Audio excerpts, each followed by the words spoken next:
Indian families के अंदर जब किसी एक मेंबर को डायबिटीज हो जाती है तो आप देखेंगे कि धीरे धीरे करके बाकी जो मेंबर्स हैं वो भी अफेक्ट होने लगते हैं। उनका भी शुगर लेवल फ्लक्चुएट होने लगता है। और इसका सबसे बड़ा रीजन मालूम है क्या है? ये जितने भी फैमिली मेंबर्स हैं सब बेसिकली एक ही मेनू शेयर करते हैं घर के अंदर। Either they are rice dependent और दे आर व्हीट डिपेंडेंट। अगर एक्सरसाइज की कोई कल्चर है तो पूरी फैमिली में होगी, सोने का कोई टाइमिंग होगा तो पूरी फैमिली में होगी। तो आज के हम इस वीडियो में यही बात करेंगे कि कैसे हम इंडियन फैमिलीज को डायबिटीज के इस स्पाइरल से बाहर लेके आए। इंडिया जो वर्ल्ड की डायबिटिक कैपिटल बना हुआ है, इसका सबसे बड़ा कारण ये है कि हमारी जो डाइट है उसमें कार्बोहाइड्रेट का परसेंटेज बहुत ज़्यादा है। Across India 64.1%। और ये किसी भी हालत में 60% से तो ज़्यादा होने का मतलब ही नहीं है। दूसरा, हमारे यहाँ एक्सरसाइज की कल्चर बिल्कुल भी नहीं है। तीसरा, हमारी जो बेसिक डिपेंडेंस रहती है या तो व्हीट की चपाती पे रहती है या फिर वाइट राइस पे रहती है। और काफ़ी लोग इस इंप्रेशन में रहते हैं कि अगर हम चपाती या राइस खाएंगे एज ए प्रीडोमिनेंट डाइट तो हमारा डाइट पे कंट्रोल बना रहेगा, which is actually not true at all. इसके अलावा जितने भी खाने हम खाते हैं, स्पेशली जो कार्बोहाइड्रेट वाले हैं, उनकी तो मैं स्पेसिफिक बात कर रहा हूँ, उनका ग्लाइसेमिक इंडेक्स बहुत ज़्यादा है। ग्लाइसेमिक इंडेक्स से मेरा मतलब है जब भी आप कोई एक फूड आइटम खाते हैं तो कितनी देर बाद वो ग्लूकोज के लेवल को हाई कर देगा। तो जितना भी ग्लाइसेमिक इंडेक्स किसी खाने का जितना ज़्यादा होगा वो उतना ही डेंजरस होगा, यानी कि उतना ही जल्दी वो ग्लूकोज लेवल को हाई कर देगा। तो आपको क्या करना है, आपको लो ग्लाइसेमिक इंडेक्स वाली जो फूड आइटम्स हैं उन्हीं का सेवन करना है। तो अब आप देखिए, मैं बेसिकली काफ़ी हद तक फोकस करूँगा आज व्हीट या फिर राइस के ऊपर, क्योंकि ये दोनों एक्चुअली प्रीडोमिनेटली आपके खाने का काफ़ी हाई परसेंटेज बनाते हैं। तो अब आप देखिए, होल व्हीट, इसका जो ग्लाइसेमिक इंडेक्स है 62 है और मैदा का कितना है 75। तो आप समझ सकते हैं मैदा कितना डेंजरस है। तो it has to be avoided totally.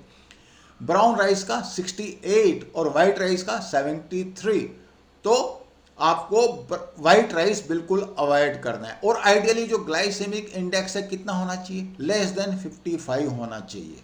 आप समझ सकते हो, यानी कि हम कार्बोहाइड्रेट की परसेंटेज भी हमारे खाने में ज़्यादा है और जितना हम खाते हैं उसका ग्लाइसेमिक इंडेक्स भी ज़्यादा है। तो यू नो ये तो डबल प्रॉब्लम होगी ना। ये लिस्ट है आपके सामने एक, जिसमें glycemic index various food items के दिए हुए हैं। इसको I will request you to have a look so that you can select all those items which has got low glycemic index, as simple as that. And same applies for this table. अब आप देखिए, मैं एक example आपके सामने देता हूं। अब आप देखिए, मिलेट्स, मिलेट्स के बारे में काफ़ी लोग बात करते हैं। अगर सब मिलेट्स का आप एक एवरेज ग्लाइसेमिक इंडेक्स लें तो वो 71 इन्होंने यहाँ पे दिया हुआ है। बट अगर आप ज्वार, बाजरा और ग्राम इन सबको मिलाएंगे तो वो ग्लाइसेमिक इंडेक्स कम आ जाएगा। मैं इसीलिए इसकी बात कर रहा हूँ क्योंकि आज जो मल्टीग्रेन आटे की हम बात करेंगे और जो इंडिया में काफ़ी अभी पॉपुलर भी हो रहा है, तो उसका जो ग्लाइसेमिक इंडेक्स है वो सबका अगर सही आप कैलकुलेशन लेते हैं, सही मिक्सअप करते हैं, तो उसका ग्लाइसेमिक इंडेक्स 55 से नीचे आ जाता है। तो that is what my point is. ये एक मैंने रेफरेंस दिया है कि मिलेट अगर आप ज़्यादा परसेंटेज लेंगे, इन द सेंस कि आपको जब चपाती बनाते हैं, चपाती बनाने में गेहूं का एक रोल होता है व्हीट के आटे का, यानी कि उसके बगैर उसकी फॉर्मेशन नहीं आती, तो थोड़ा बहुत आपको लेना पड़ेगा, उसको आपने कम से कम करना है। That is the purpose. अब आप देखिए आपकी एक्शन प्लान कैसे होनी चाहिए।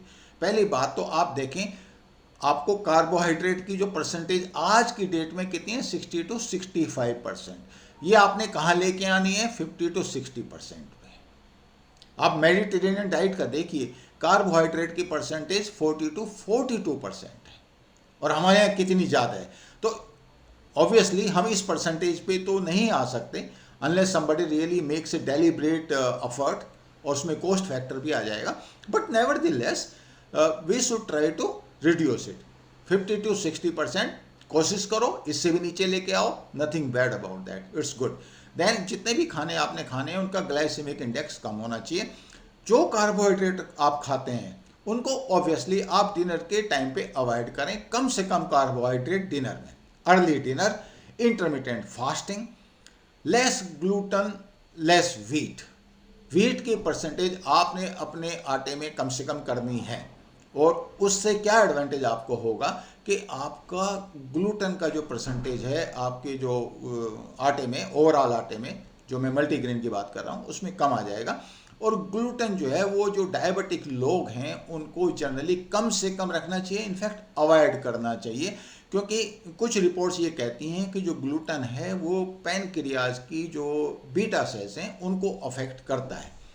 मीन्स ऑथेंटिक रिपोर्ट्स हैं ये, ऐसा नहीं मैं कह सकता कि वो ऑथेंटिक नहीं है। तो आपको वीट कम से कम रखना है, उसके अलावा आपने एक्सरसाइज का एक रूटीन बांधना है। अब आप देखेंगे अगर आपको फैमिली में डायबिटीज़ को पूरी तरह अवॉइड करना है तो आपको ये एक लाइफ स्टाइल लेना पड़ेगा। इसमें आपको खाने का स्टाइल भी चेंज करना पड़ेगा, डेली आप किस टाइम सोते हैं वो भी आपको चेंज करना पड़ेगा। It has to be become part of your family culture. इसके अलावा मल्टीग्रेन आटा आपको यूज़ करना पड़ेगा।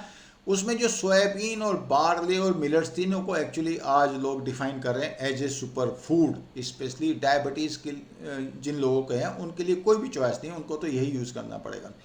प्रोटीन परसेंटेज आज अगर 15 to 20% हमारी डाइट में है तो हमें इसको 20 to 25% पे लेके आना पड़ेगा। फैट परसेंटेज जो 20 to 30% पे, उसको आप 30% हायर साइड की तरफ जब आप रखेंगे तो आप देखेंगे कि आपकी फैमिली से जो शुगर का जो मिसमैनेजमेंट हो रहा है वो ऑटोमेटिकली काफ़ी हद तक कंट्रोल हो जाएगा। ये बात आपने ध्यान रखनी है। तो this should be your action plan. अब मल्टीग्रेन आटे की मैं थोड़ी सी बात कर लूँ, क्योंकि बहुत ही अपने आप में अलग सब्जेक्ट है और मैं एक सेपरेट वीडियो इसके बारे में बनाऊंगा। बट पॉइंट ये है कि इंडिया में इतने ऑप्शंस हैं मल्टीग्रेन आटा कि आप पूछिए मत। हमारे पास तो अनलिमिटेड रेंज है और ये बिल्कुल पॉसिबल है कि हम ऐसा आटा उसकी चपाती बनाएं जहाँ पे ग्लाइसेमिक इंडेक्स बिल्कुल ही कम से कम हो और न्यूट्रिशनल रिक्वायरमेंट भी मीट आउट हो जाए। I hope you like the video. Thank you so much. I will see you in next video. मेरा अनुरोध आपसे ये रहेगा कि मेरे वीडियो को सब्सक्राइब करें।